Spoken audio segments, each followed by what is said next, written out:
Hi friends, நாங்கள் இப்போ எங்கே வந்திருக்கோம்னா வீட்டுக்கு செடியெல்லாம் வாங்குறதுக்காக ஐக்கியாவுக்கு தான் வந்திருக்கோம். செடியெல்லாம் எனக்கு அந்த அளவுக்கு வளர்க்குறதுக்கு இன்ட்ரெஸ்ட் இல்லை. நான் வேலை பார்க்குற ப்ளே ஸ்கூலில் பார்த்தீங்கன்னா இந்த மணி பிளான்ட் இருக்குல்ல, அதை வந்துட்டு சூப்பராக எல்லா இடமும் படத்தி விட்டுருக்காங்க. பார்க்குறதுக்கே அது வந்து சூப்பராக இருந்தது.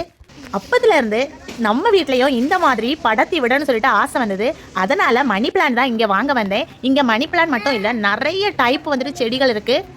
இந்த ஐக்கியாவில் இருந்த ஆர்கிட் செடி எனக்கு ரொம்பவே பிடிச்சிருந்தது. வாங்கலாமான்னு சொல்லிட்டு என்னோட ஹஸ்பண்ட கேட்டதுக்கு நீ பாதுகாக்க மாட்டேன் பாத்தீங்களா சொன்னதை அது அப்படியே திருப்பி வச்சுட்டேங்க. ஹாய் ஃப்ரெண்ட்ஸ், இப்போ நான் வீட்டுக்கு வந்தாச்சு. நான் வாங்கின 2 செடியை உங்ககிட்ட காணிக்கிறேன்.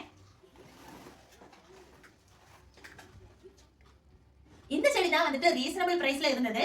நான் வாங்கணும்னு நினைச்ச மணி பிளான்ட் இதுதான். இதுதான் வீடு ஃபுல்லா பறத்து விட போறேன். இதை முக்கியமா என்னோட பையன் இருந்து காப்பாற்றணும். இந்த செடி உங்களுக்கு பிடிச்சிருந்தா ஒரு லைக் பண்ணுங்க, ஃப்ரெண்ட்ஸ்க்கும் ஷேர் பண்ணுங்க. டாடா.